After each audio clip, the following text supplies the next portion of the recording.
Добрый день, с вами прораб Карпатин Сергей. Сегодня краткий обзор старта нового объекта.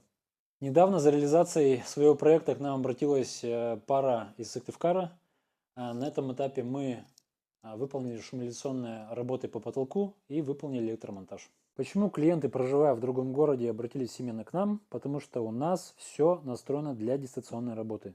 От контроля технической части, от контроля финансов, закупки материала и взаимодействия с прорабом.